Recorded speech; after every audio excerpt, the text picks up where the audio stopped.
સુરત આરટીઓની ધીમી કામગીરીથી 700થી 800 ડીલરો પરેશાન. સોફ્ટવેર બંધ હોવાનો આક્ષેપ. સુરત આરટીઓની ધીમી કામગીરી અને છેલ્લા 1 મહિનાથી સોફ્ટવેર બંધ હોવાના આક્ષેપને પગલે શહેરના 700થી 800 જેટલા ડીલરો મુશ્કેલીમાં મુકાયા છે. ગાડી ટ્રાન્સફર, લોન ટ્રાન્સફર તેમજ લોન બંધ કરવાની કામગીરીમાં વિલંબ થતાં ડીલરો સાથે વાહનધારકોને પણ હાલાકી ભોગવવી પડી રહી છે. સામાન્ય રીતે 7 દિવસમાં પૂર્ણ થતી ફેસલેસ કામગીરી 1 મહિના બાદ પણ પૂર્ણ ન થતાં ડીલરોમાં નારાજગી જોવા મળી રહી છે. આરટીઓ તરફથી સંતોષકારક જવાબ ન મળતો હોવાનો ડીલરોએ આક્ષેપ કર્યો છે. સમસ્યાનું તાત્કાલિક નિરાકરણ નહીં આવે તો આગામી દિવસોમાં નાયબ મુખ્યમંત્રી તેમજ પરિવહન મંત્રીને રજૂઆત કરવાની ચીમકી આપવામાં આવી છે. રિપોર્ટ ભાવેશ ત્રિવેદી, સુરત.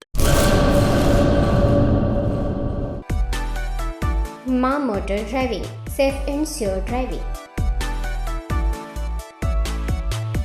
ડ્રાઇવિંગ એ શોખ સાથે આપની મોટી જવાબદારી પણ છે.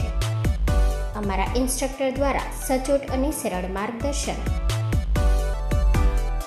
આપની રોજની તાલીમની માહિતી મેળવીને શું અધુરાશ છે તેના ઉપર પૂરું ફોકસ કરાય છે.